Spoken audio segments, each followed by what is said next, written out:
somewhere between the wedding shower on Saturday and the garden club launching next Thursday. A specific dress code quietly appears in a woman's life after 50. Tea party attire, nobody explains it. The invitation says afternoon dress on garden party or nothing at all, and she is left to guess what the room will actually look like.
Rule 1, and the one almost everyone gets wrong. Tea party attire is not cocktail attire in a lighter color.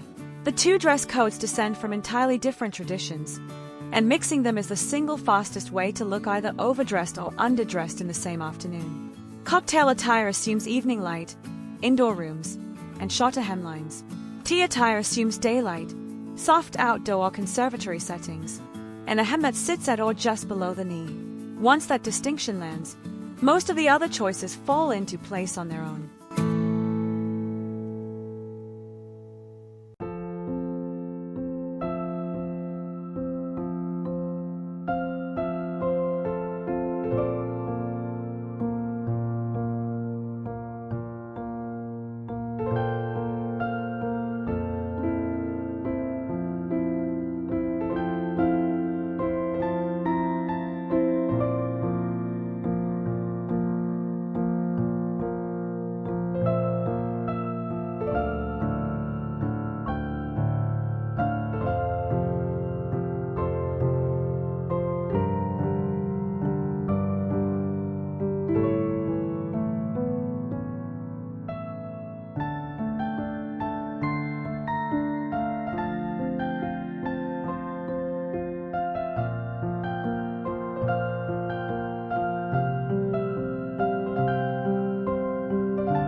Fabric carries most of the weight in a tea setting. Under afternoon daylight, the specific light between roughly 2 and 5, matte, natural fibers photograph the way silk and satin read under chandelier light in the evening. Cotton voile, silk cotton blends, lightweight linen with enough structure to hold a pleat, fine lawn, and dry touch sateen all belong. Heavy evening fabrics such as duchesse satin, silk mikado, and structured lace look strangely out of place before sundown, no matter how expensive they are. So do shiny synthetic fabrics that catch the sun at hard angles.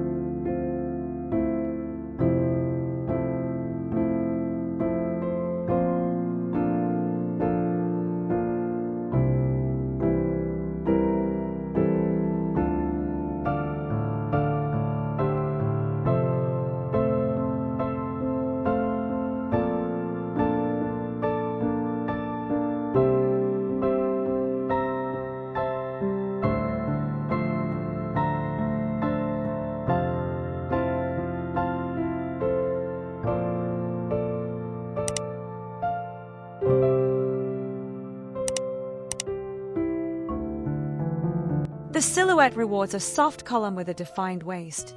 This is where tea attire diverges most clearly from both business dressing and evening dressing. A shirtwaist dress belted at the natural waist, a midi with a fitted bodice and a gently flared skirt, or a two-piece look with a blouse tucked into a high-waisted A-line skirt.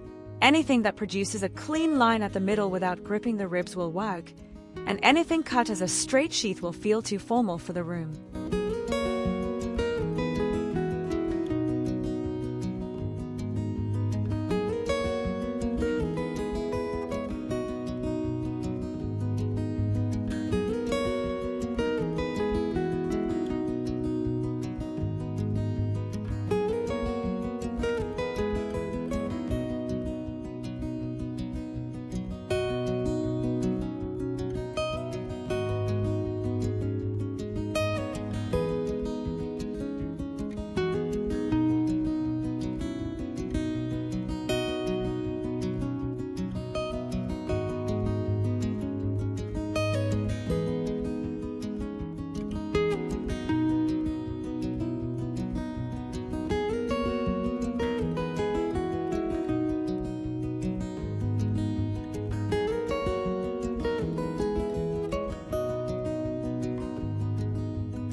Print earns its place here in a way it rarely does elsewhere.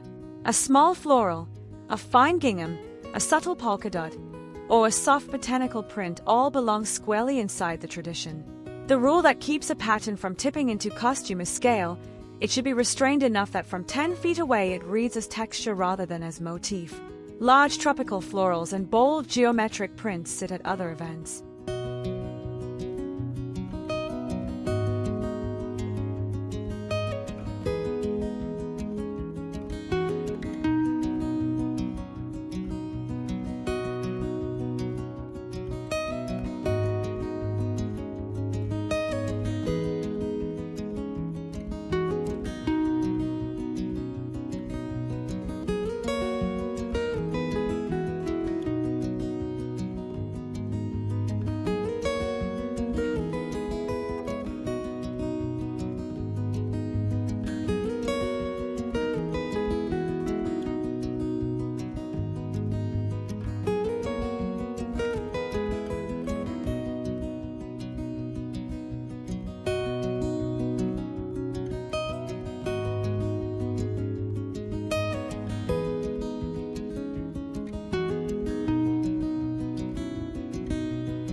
Follow the rules above and the invitation stops being a small anxiety on the counter.